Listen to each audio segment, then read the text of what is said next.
Hey, what's up there, YouTubers? It's me again, Brian, aka Gamer55551, and I am back with a My 2 Cent video for this week, for the week of January 7th to the 13th, year 2024. And we got 4 stories to cover, including reports coming out that a State of Play and a Nintendo Direct could be on the horizon, depending if these reports are true, though.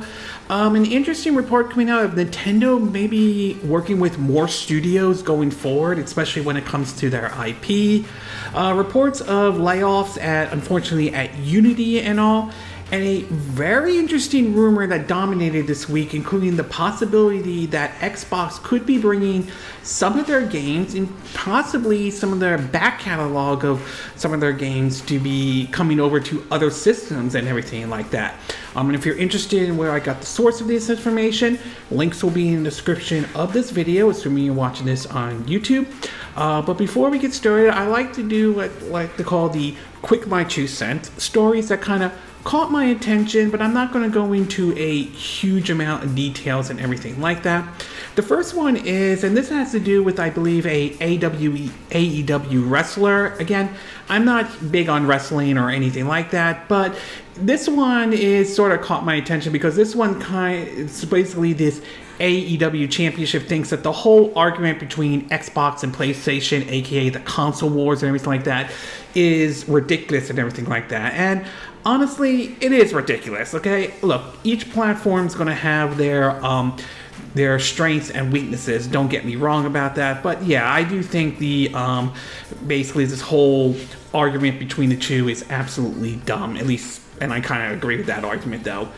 We also learned that Mr. Sakurai is wrapping up his YouTube channel for this year and everything like that, though, which is a little bit unfortunate considering that a lot of people did tune into his channel, especially when he gave his take on game development, though. Obviously, he is also mentioning he's still making games and everything like that. No word on what he may be working on at this time. Many believe it could be the next entry in the Smash Brothers series, but who knows at this very moment, to be exact, though. We'll just have to wait and see what he might be up to and all. We also learned that apparently there was a new trailer for the upcoming Tekken story, and interestingly enough, they got actor Brian Cox to basically retell the entire Tekken storyline and everything like that. I would say that's alright. I mean, hey, if it's one way to get people to pay attention for the upcoming new entry in the Tekken series, I mean, why not? Why not get like an actor like Brian Cox to retell the entire Tekken, story and everything like that? We also learned that basically it has been confirmed that Microsoft will be doing their Xbox Developers Direct next week. I believe it's the 17th and everything like that. Supposedly we'll be looking at several different games, basically 4 games at least at this time, though. The ones that I seem to be eyeing the most is the upcoming Indiana Jones game from Machine Gun Games that did the excellent Wolfenstein series, though. Evolve is definitely the next one I'm looking at, though, because of being done by Obsidian, that did one of my favorite games from them, The Outer Worlds and all. And of course, the Hellblade Senua Saga 2. I'm definitely going to be keeping an eye on that one. And who knows if basically we will see basically a shadow drop or not, though. It may happen, it may not happen, but we'll find out next week if what happens at Xbox's Developers Direct and everything like that. We also learned that Konami is supposedly teaming up with Limited Run Games to re-release basically Rocket Knight and Felix the Cat. These were games I believe released during the Game Boy and the Super Nintendo era and all, and I think it also made an appearance on Sega Genesis as well. So certainly nice, though. Still mixed, it's coming from Konami, but we've seen a lot of modern games get like a physical release and a new, a digital and physical release courtesy of Limited Run Games. So we'll see how this one plays out and everything like that. We also are learning rumors that Sega is considering looking at basically making, or is in the works on certain games, such as a new entry in the Panzer Dragoon, another entry in the Sakura Tayson, if I'm saying the name correctly, apologize if I'm not, and possibly a Neon Genesis Evangelical type of game. Again, no word on whether these games are in development at this time or everything like that. This report does seem to point towards Insider's Gaming mention it though, but given the fact that Sega has been going all in lately with a new entry of, you know, like Jet Set Radio, Shinobi, Streets of Rage, Golden Axe, and everything like that, and given the recent trademarks we've been seeing ranging from Alter Beast to House of the Dead, it's definitely not out of the realm of possibility that Sega could be working on these games though. It'll be interesting to see how Neon Genesis Evangelion does though. It's a classic anime to be exact, so I'm very curious to see if Sega does work on that, how that one is going to play out and all. We also learned that Starfield and Hi-Fi Rush are being nominated for multiple DICE awards and everything like that. Certainly nice. I think both games are good in their own rights and all. I am still enjoying Starfield though. I'm hoping to get a review of that game soon though. And Hi-Fi Rush was definitely a surprise from last year, and that game is still fun nevertheless. So very nice of a shadow drop from last year though, and really good game from Tango Gameworks and everything like that. So nice to see these basically these games are getting nominated. We also learned that Xbox is set for a target date for the Baldur's Gate 3 delete save file issue that seemed to have emerged for the Xbox version of Baldur's Gate 3 and everything like that. Supposedly it might be out next week. I think I remember reading the 16th, but I'm not 100% sure and all though. As far as this delete save file situation, honestly, I have not ran into this or anything like that. I've seemed to be playing the game just fine and everything, but I don't deny the fact that this is an issue that some folks have had to deal with though. Hopefully this ultimately does fix that problem from them, and that they could finally enjoy a game that really dominated 2023 and everything like that.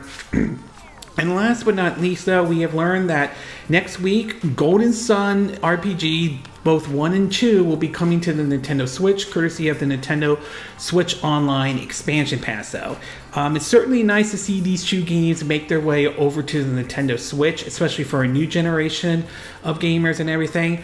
I am hoping that it gets enough attention that it convinces Nintendo to consider the possibility of either doing a remake or a remaster of the DS version, or the third entry though to be exact, that was on the Nintendo DS, or give us a brand new Golden Sun game on basically the Nintendo Switch or the Switch successor. I mean, if we could get a remaster or a remake of Advance Wars 1-2 Reboot Camp, I can't see how we can't get another entry in the Golden Sun series and everything like that. So hopefully this will get Nintendo's attention. I mean, Fire Emblem was considered niche and now it's become more of a mainstream Nintendo title. Maybe this could happen to Golden Sun. I mean, look at Xenoblade Chronicles. That's another example, to be exact. And in the movie and TV show part of the My 2 Cent video, we've basically got a new trailer for the second season of Halo and everything, which will be out in February. The first season, I will admit, was very, very mixed. There were some neat moments, but then there were certainly, I would say, questionable moments in some of the decisions they made for the first season and everything like that. Judging by what they showed for the second trailer, it does look more promising. It does seem to be an improvement over the first season, but we'll find out in February if that is the case or not. Excuse me. We also learned that basically The Last of Us on HBO or Max basically took home 8 Emmy Awards, which is certainly nice, but it also got snubbed at basically the Golden Globes and everything like that. Still, it's nice to see that basically The Last of Us did very well and everything. We also learned along with The Last of Us is that Caitlin Denver will play Abby in the second season of The Last of Us. So they certainly found someone who will be playing Abby and everything. And we learned that basically Nick Offerman wants to make like a Bill and Frank The Last of Us HBO spinoff or something like that. Those were the two characters that appeared in that one episode of season 1 and everything. I'm not sure how that would work or anything like that, because I think that one episode just kind of felt like it covered everything and everything like that. But maybe there's more to it, to be exact. And maybe if there's a high demand for it, maybe people would be open to the idea of seeing Bill and Frank from The Last of Us have their own spin-off or anything like that. We've seen spin-offs happen before, so we'll have to wait and see if that officially happens. We also learned that supposedly storyboards for Sonic Movie 3 and Knuckles unfortunately have leaked online, although Paramount has basically got those things shut down and everything like that. But I'm sure they're not happy with the idea of some of the storyboard stuff for Sonic the Hedgehog 3 and the Knuckles spin-off. I'm pretty sure they weren't pretty happy to see those get leaked and everything like that. We also learned that there are some folks who are angry at the SAG strike, basically the Actors Guild that represents them, as there supposedly a deal was reached in terms of the whole issue of AI and everything. This was probably one of the many driving factors for last year's writer's strike and actor strike that basically happened, as some people are feeling basically are feeling like it's sort of a sellout, especially for voice acting in video games and everything like that. So obviously not everyone is on board with this deal and everything. We also learned, at least this is from the Direct, that they are officially now confirming that the Netflix shows are part of the official Marvel timeline, which I think is good. It's nice to see that Daredevil, Jessica Jones, Luke Cage, and the Defenders finally making their way into this timeline and everything like that. I think even the Punisher as well. So it's certainly nice that it's nice that Marvel has officially basically has now made them part of the MCU timeline and everything like that. It'll be interesting if Agents of S.H.I.E.L.D. makes it in there as well, as there are some, they've been kind of coy with the idea of whether Agents of S.H.I.E.L.D. was part of it or not. There are some who believe that it is, and some who believe that it isn't, though. I personally think that Agents of S.H.I.E.L.D. should be part of the Marvel timeline and everything like that. That's at least my take on it. Speaking of which, we also learned that the Echo series has supposedly got off to sort of a pretty good start for them, as it become the #1 show on Hulu and Disney Plus. So obviously this is something I think Marvel kind of really needed after, well, last year, outside of Guardians of the Galaxy Volume 3, last year wasn't exactly great for them, with basically Ant-Man and Wasp: Quantumania not doing as well, even though I think it was the best entry in the Ant-Man series. The Marvels not doing well at the box office, and Secret Invasion did not do as well as they had hoped for, though. So obviously this one definitely did well, maybe because it's the TVMA or something like that, but whatever the case is, it seems that Disney and Marvel seem to be happy with what Echo has been doing so far. And last but not least, there are reports coming out that a third entry in the Top Gun series is in the works with Tom Cruise. No word on an official release date at this time, and I would say I'm honestly not surprised to see a third one happen, mostly due to the fact of how well the second one, Top Gun Maverick, did well at the box office, especially coming off the heels of the COVID-19 pandemic and everything like that. So I'm not really surprised by this, but it does seem like we may have to wait a little bit for the third Top Gun movie hits theaters and all. Okay, with the quick My 2 cent part now done, along with the movie and TV show part, we'll get started with our first story, and this one has to do with Xbox, particularly a very interesting rumor that has started to pop up, though. Now, one of the interesting strategies we've seen Microsoft has done this time around, especially ever since Phil Spencer has taken over, is that we've seen Microsoft start putting some of their games on other systems. All now, majority of it has been making its way to PC, as Microsoft seems to be focused on PC and, you know, the Xbox and everything like that, or what they like to call the Xbox ecosystem, along with Game Pass and everything. But we've also seen them kind of put some of the games onto rivals consoles. One of those, basically what we saw, was when Cuphead was announced coming to the Nintendo Switch.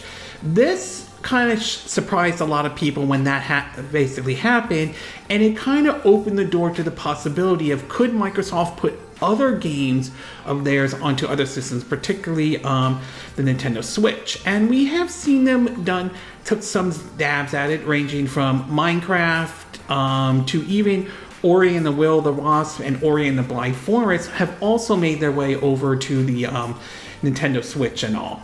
Well, now it seems to be an interesting rumor has started to pop up that it does seem to indicate that it is possible that a game like Hi-Fi Rush and even Sea of Thieves might make their way to basically the Nintendo Switch or the PS5 or even Nintendo's next system, to be exact. Two articles to point out, both of these come from Nintendo Life. The first one in regards of basically Sea of Thieves, according to this one, this report says that, quote, that Rare is reportedly considering for Switch and PlayStation. Giant Bombs and Game Mess Morning host Jeff Grubb claims that he heard that there was the one that might be coming to other platforms via Video Game Chronicles. Speaking on Game Mess Morning earlier today, or above on January 8th, the host stated that this, alongside with rumors of an Xbox critically acclaimed title also making the jump, shows that Microsoft is kind of trying to rejigger its strategy. Basically pointing out this and everything. However, another person basically is former Kotaku editor and Axon reporter Stefan Tolan has also heard similar rumblings a bit specifically for PlayStation, not for the Switch. Over on his Game Files newsletter, he states that sources familiar with the port plans have claimed that Microsoft is looking into launching its hit Xbox and PC multiplayer pirate game onto PlayStation. As for the rumors with Hi-Fi Rush, there have been two updates to this, though. The original story pointed out that the source came from a host on the Nate the Hate podcast who goes on to mention how the same title was in the Game of the Year conversation during the year of its release. This is what the person had to say. Quote, in the calendar year of 2024, Microsoft will bring one of their acclaimed first-party releases to a competitor system. When the announcement comes, I think it's going to be met with a lot of excitement because this is a quality title, though. Following that, two reports came out on this, and the first one was from Windows Central Jez Corden, who chimed in on this rumor, and this is what he had to say. Quote, they say there's no smoke without fire. I would say that it has been suggested to me from a very trusted, proven source that Microsoft has been exploring bringing some of its back catalogs to other platforms, although some of the details remain vague and unconfirmed.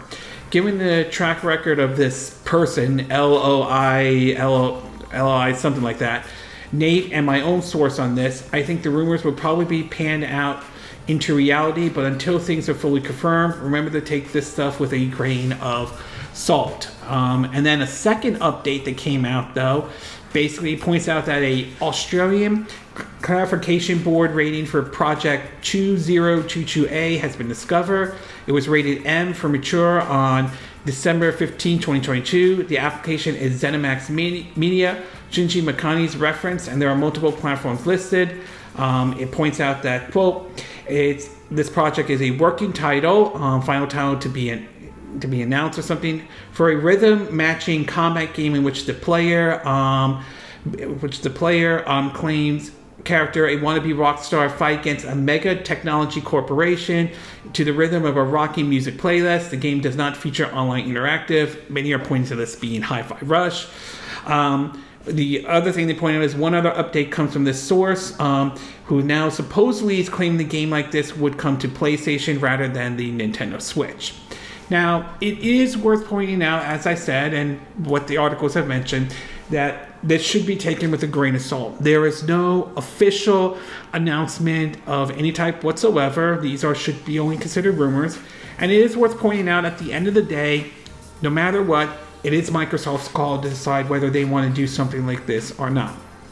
That being said, given some of Microsoft's strategy, not to mention that their relationship with Nintendo is pretty good at everything like that, I would say I wouldn't rule this out of the realm of possibility that Microsoft could, if they wanted to, actually bring a game like Hi-Fi Rush to either the PlayStation or the Nintendo Switch or the Switch successor or anything like that. Given some of the direction Microsoft has been going lately, to be exact though, nor do I think it's out of the realm of possibility they could dip into some of their back catalog games and have them appear on other platforms and everything like that.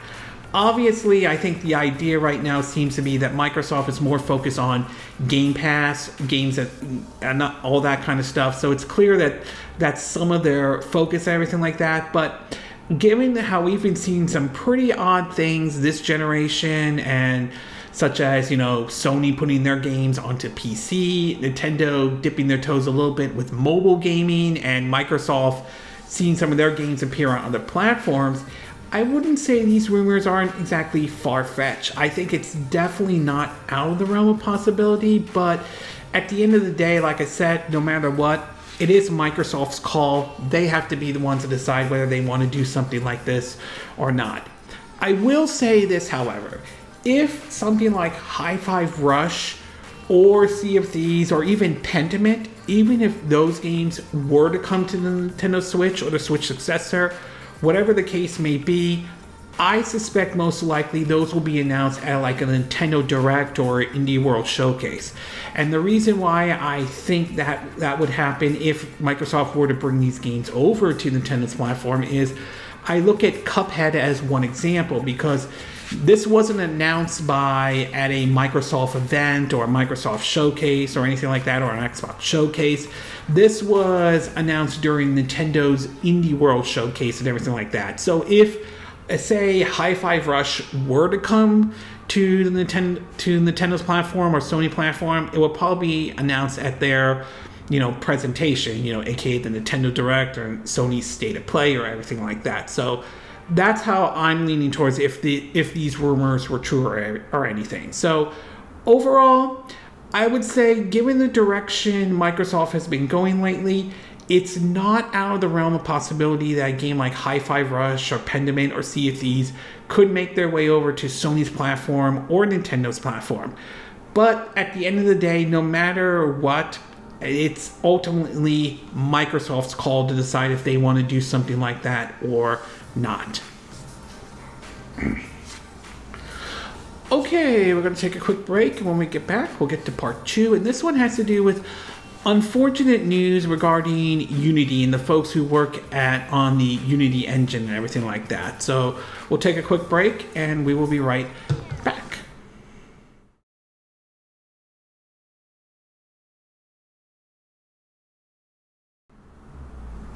Okay, and we are back with part 2 of my 2 cent video, and for this one, we're going to be taking a look at the situation surrounding Unity engine, as unfortunately there have been some employees that have been let go. Now, one of the most interesting stories of last year was when basically Unity, under its CEO John Riccitiello, made a change to some of their policy in terms of pricing, and everything like that, that unfortunately rubbed a lot of developers, particularly small ones, the wrong way. And I think they tried to backtrack on this, and it made the situation worse and worse.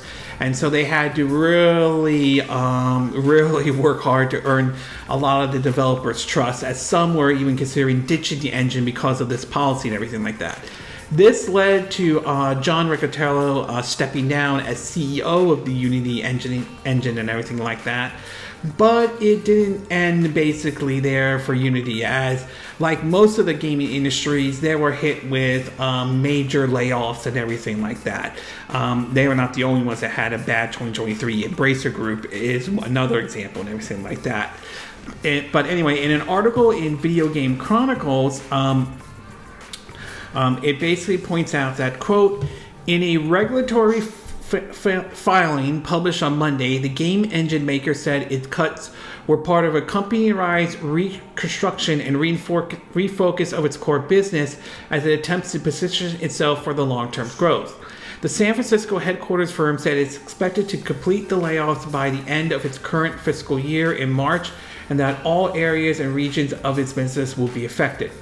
This is the 4th round of layoff at Unity in the last year, and follows a period of significant instability for the company. In October, it was announced that John Riccitiello was stepping down as president and CEO effective immediately. His departure came weeks after the company sparked a backlash from the development community by announcing a controversial monetization plan for its popular game engine, which it partially walked back following the outcry and all. Former IBM president, who was appointed as Unity's interim president and CEO when Riccitiello left, told Reuters at the time that further changes designed to refocus the company were planned. Unity quarterly earnings report published in early November then confirms planned structural change, which it said would likely include discontinuing certain products, reducing its 7,000 strong workforce, and cutting its office footprint.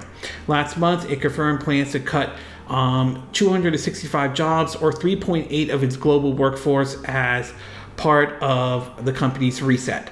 This latest round of reduction continues at an incredibly difficult run for the gaming industry. Last year's estimated over 9,000 people have lost their jobs, and he pointed out several studios like Xbox Game Studios, Epic Games, Sony, CD Projekt, Unity, Riot, Blizzard, Crystal Dynamics, BioWare, Striking Distance, Team 17, Frontier Development, and Telltale Games. You might as well add Free Radical, basically, to be exact, though. So, yeah, I mean, very unfortunate, to be exact, that this happened to you.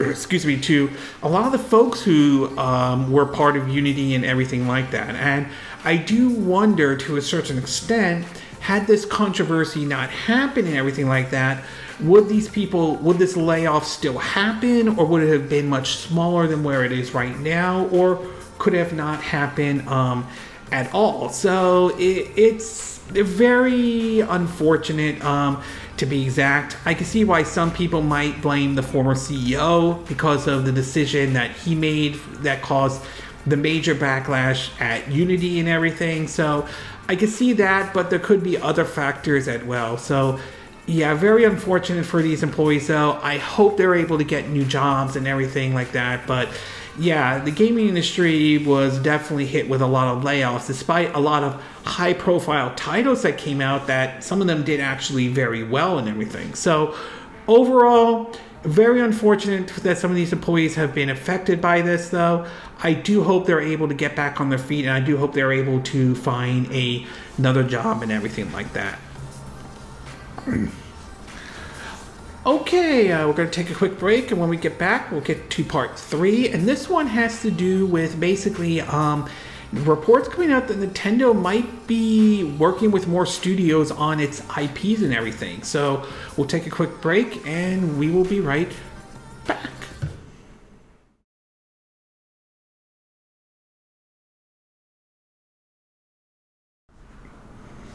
Okay, and we are back with part 3 of my 2 cent video, and for this one, we're going to be taking a look at a report seeming to indicate that Nintendo might be working with other studios at all. Now, one thing we have seen Nintendo done before in the past is they have collaborated and worked with studios on different games and everything like that. Bandai Namco is a good example, as they have helped out in games ranging from ARMS to the Mario Kart series to even basically the Super Smash Brothers games and all, to even recently WayForward helping out with Advance Wars 1 and 2 reboot camp. They've also, I think, bought some studios before, although not to the level of, say, what Microsoft or Sony has done. I mean, like with Next Level Games that have done the Mario Soccer, or the Mario Soccer series, to Luigi's Mansion, to Punch-Out and everything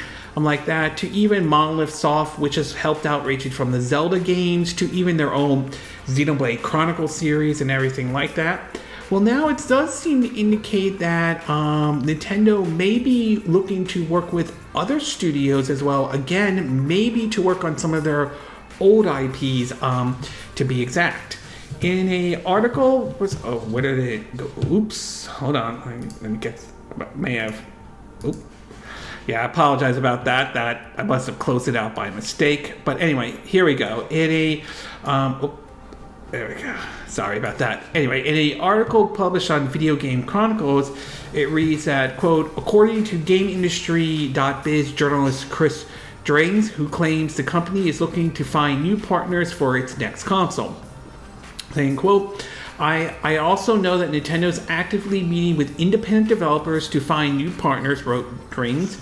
Some of that is around publishing indie games, which Nintendo does from time to time, but it also is seeking studios that can work on some of its IPs. Nintendo regularly has worked with third-party teams, including Bandai Namco, as I mentioned, Team Ninja, Platinum Games, Mercury System, Way Forward, and Grezzo. Not to mention Koei Tecmo. I think they helped out with I think one of the Fire Emblem games, to even basically doing, you know, like the Hyrule Warriors and Fire Emblem Warriors, though. A Xenoblade Chronicles Warriors games would be nice, though. That I definitely would be down of. Anyway, moving on, it says that, quote, but the company is also looking to add to that roster. I know 3 studios that are deep in conversation around making games based on Nintendo's brand, though. So it isn't really surprising that they want to like work with some of these other studios and all, and some of these studios have done a good job with some of Nintendo's IPs, or have given sort of a different take and everything like that. Mercury System, for example, which has done games like, you know, the Castlevania Lord of Shadow Mirrors of Fate game, if I'm saying the name correctly, but they have also worked on, you know, the Metroid series, such as a remake or a remaster of Metroid Samus Returns on the Nintendo 3DS, to even doing, you know, Metroid Dread, the rumored game that we thought would never see the light of day. They handled that for the Nintendo Switch and everything. We've also seen, like I mentioned, Bandai Namco, Koei Tecmo and everything. Platinum has helped out. I mean, yes, they did help out with Star Fox Zero, but that game was kind of controversial because not everyone agreed with some of the decisions, like basically the whole, you know, motion controls, everything like that. But it was Nintendo that helped revive the Bayonetta series, to even basically help them developing the IP for Astro Chain for Nintendo and everything. So the fact that they might be working with some of these studios is certainly not a bad thing. I do wonder if this opens the door to the possibility of reviving maybe some old IPs that, excuse me, have been remained dormant for quite some time. Like, I would love to see a remaster or a remake of Kid Icarus Uprising, or a new entry. I think that would be certainly great. Or even say maybe one of them working on a new Golden Sun type of game or everything or anything like that. So I think this opens the doors to a lot of possibilities out of this and everything like that. Obviously, Nintendo is going to make sure, you know, the game, you know, lives up to, you know, the quality and everything like that. But to basically have some of these studios work on their IP is definitely not a bad thing. And we've seen some of them studios have done pretty good job with their IPs, to be exact. While I'm not expecting something like a Mario or a Zelda to be, well, I mean, Zelda, I could see with Grezzo that worked on Ocarina of Time 3D and Majora's Mask 3D, to be exact. Well, I'm not suggesting that these two studios are going to be working on a brand new entry or anything like that. I could see them maybe looking at maybe a different take on, you know, maybe a spin-off like with Hyrule Warriors and Fire Emblem Warriors was, to basically maybe, like I mentioned, reviving some of their old IPs and all. So this definitely can work if it's done correctly. And obviously Nintendo wants to build everything up for their next system, which it's only a matter of time before they officially announce and everything. So overall, this isn't really surprising. I think we've seen them work with other studios before, but I'm not surprised that they're talking with some of these other studios, especially if they want to, you know, get their next system, the Switch successor, whatever it's going to be called, off the ground, running and everything. Okay, we're going to take a quick break, and when we get back, we'll get to our fourth and final part, and this one has to do with reports coming out about a Nintendo Direct and a Sony State of Play could be around the corner and all. So we'll take a quick break, and we will be right back.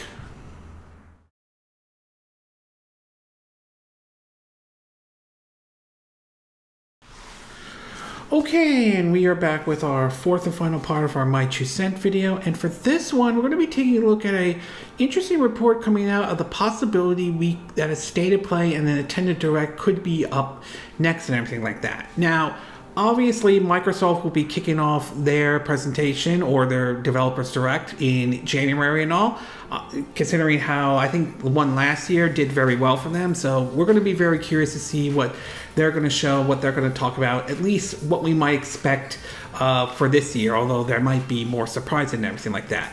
But at the same time, we are waiting to see what Sony and Nintendo will be talking about, especially with Nintendo, with the whole rumors of Switch 2 and the Switch successor and everything like that. Well, recently, Jeff Grubb, who sometimes had a history of getting things right and sometimes getting things wrong, though, sort of has weighed in on it, though, and believes that most likely that the State of Play is something we could be hearing in the next few weeks, while he still believes that February most likely will be getting a Nintendo Direct and everything. In an article from The Gamer, it says, quote, as pointed out by Redditor NeonG95 on the Game Leaks and Rumors subreddit, this is according to a reliable gaming insider, Jeff Grubb, who recently talked about the upcoming presentation from the game published and developed on the latest episode of Giant Bomb's Bombcast. While discussing what Xbox has planned, Grubbs notes that he's also expecting a Nintendo Direct in February and a State of Play from PlayStation in the coming weeks. Grubbs says that we can always count on Nintendo Direct happening in February, and that's something we can expect this year once again. This doesn't come as much as a surprise, considering that Nintendo runs like clockwork and always has a Nintendo Direct at the start of the year, but it's nice to see the report, happening for any naysayers, though. That isn't all that's happening in the next month, however. Grubbs also noticed that he's heard that a State of Play is coming from PlayStation in the next few weeks. He did notice that he's not sure what exactly is going to be happening, but that there is one currently cooking.